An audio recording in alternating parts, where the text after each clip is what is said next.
pelvic posse, and welcome to the Empower Your Pelvis Podcast. Hey, everybody, welcome back to another episode of the Empower Your Pelvis Podcast. I am Dr. Amanda Fisher, owner and founder of Empower Your Pelvis, a pelvic floor physical therapy clinic in Kansas City. I sound a little rough around the edges today because I'm pretty sure I'm coming off a cold. I'm like begging myself that it's allergies is why I'm stuffy. But, I don't really know if I have summer allergies. I know I have allergies, but I don't know if it's summer allergies. So they're usually in the fall. So I want to blame them on allergies, but I need to understand that it might be a cold as well. So I might sound a little full up top. That is why. With this episode, I've been contemplating on how I wanted to go about it. I wanted something to go with the 4th of July theme, since that is this upcoming week, of like spark it up in the bedroom, bring it back. But gosh, over the last couple of weeks, this has been really on my mind and near and dear to my heart. I am a business owner. I've had struggles in my past, and it hit me that I'm a 36-year-old woman, and I've yet to go to therapy in my lifetime, which is kind of crazy. I went to a conference this summer, SSHC. It's full of healthcare providers, and I started talking to some friends about like, my gosh, here are the struggles I'm facing as an entrepreneur of feeling alone, feeling like I have no one to talk to. I'm not knowing fully how to process things out. I'm a people pleaser. I'm constantly asking for advice or justification on things because I don't want to make the wrong move. And my friends were so kind to open up and be like, yo, I think you should go meet so-and-so. She's our therapist and she's amazing. And she really helps entrepreneurs and business people process through their emotions. Because here in Kansas City, we have wonderful therapists, but a lot of them specialize in prenatal, postpartum, or sexual health. And I didn't feel drawn to those categories that I just wanted to reach out and find somebody who could help out entrepreneurs and people dealing with crazy stuff in their brain like me.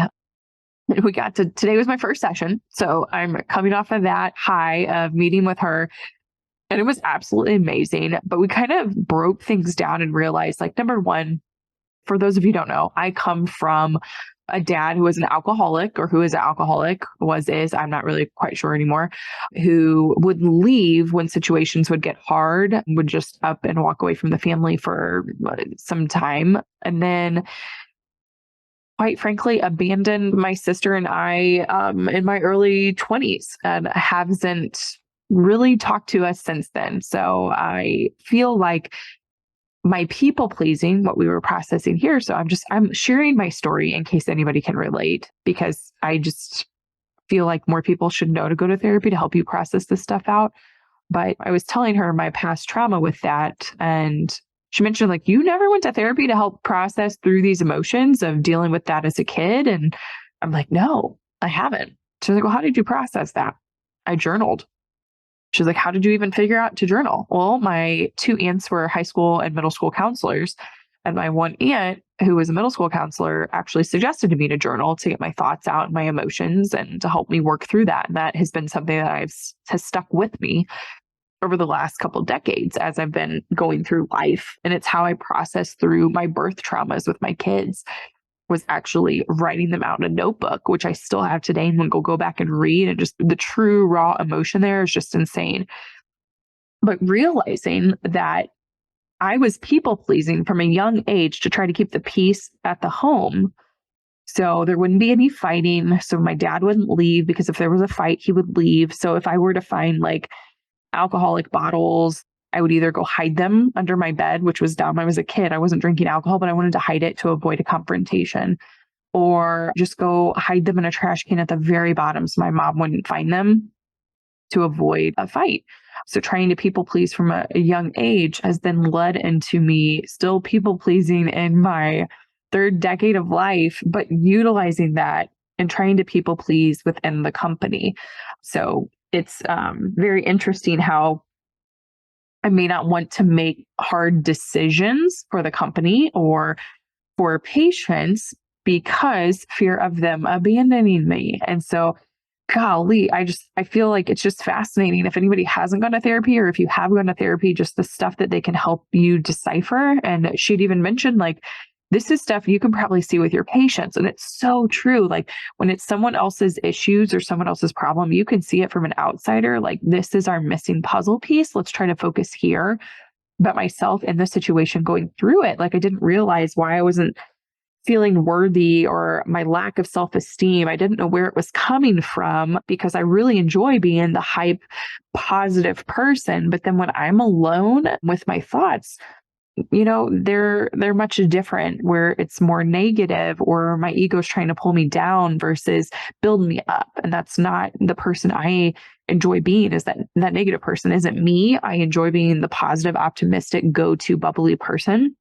And I want more of that, but I also want to feel, I guess, validated as well and feel confident in my decisions. So seeking out her help, this will be very interesting to see how this journey goes over the next couple of months, and what might be happening in our clinic as that goes down.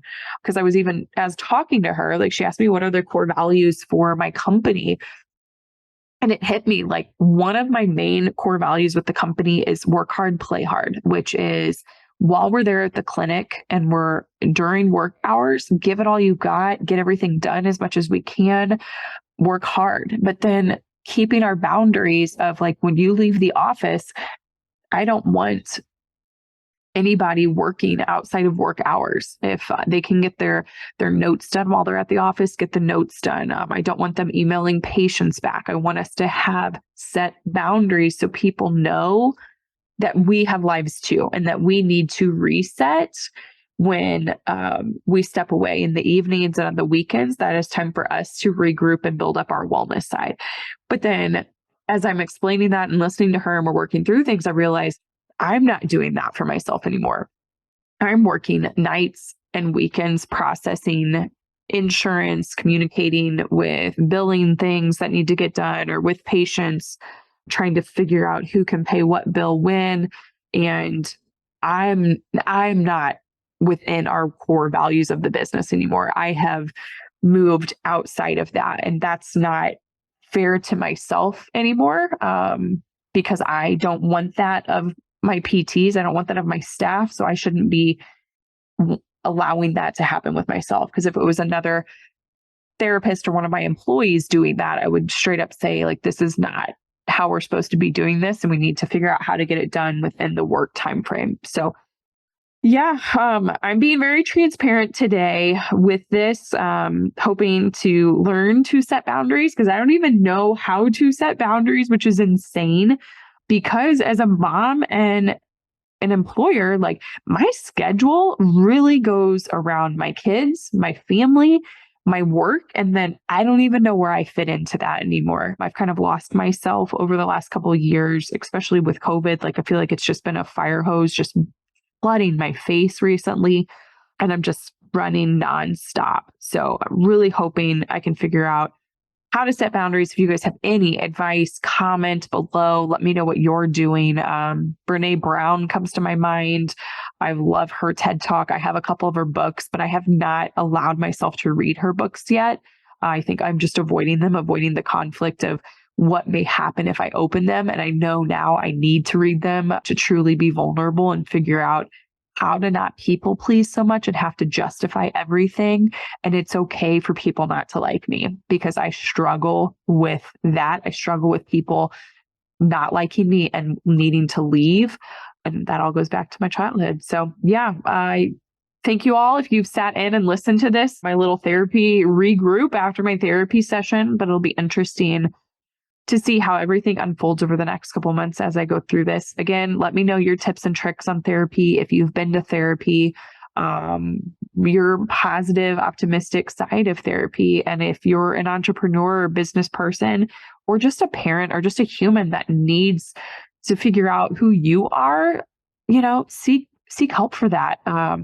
It seems like there's a therapist for every type of person out there. So yeah, thank you all for chiming in. I'm Dr. Amina Fisher with Empower Your Pelvis, and I'm sorry, there is no pelvic health terminology on this, except that I need to make sure I make more time for my pelvic floor on my breathing mobility stuff, because that is time that I really enjoy for myself, as well as journaling. I'm going to start my journaling up again because I have neglected that over the last couple of years too. I quit during COVID, which at all times I should have been journaling, but I quit prior to COVID, being consistent with my journaling. So it's time to get back to that.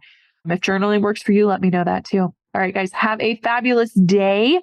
And there you go with my vulnerability. Hopefully y'all, here I am trying to people please. I'm asking you to accept me for this podcast episode. Have a great day, everybody. Happy 4th of July. Bye. Hey, Pelvic Posse. I want to thank you so much for joining into this week's episode of the Empower Your Pelvis Podcast. Can I ask you a couple of favors, please? Number 1, can you like and subscribe to this podcast so that you can continue to empower your pelvis forever so that you will never miss out? Number 2, can you leave us a rating and a review telling them how amazing we are and everything that you have learned about your pelvic health? And then number 3, if you haven't seen the video version of this podcast, you can go over to youtube.com/C/Empower Your Pelvis for all your visual learners out there. We have all types of great visuals in there for you to not only listen to, but to also watch. Thank you so much again, and make sure to give your pelvis some love. Until next time, peace out, Pelvic Posse.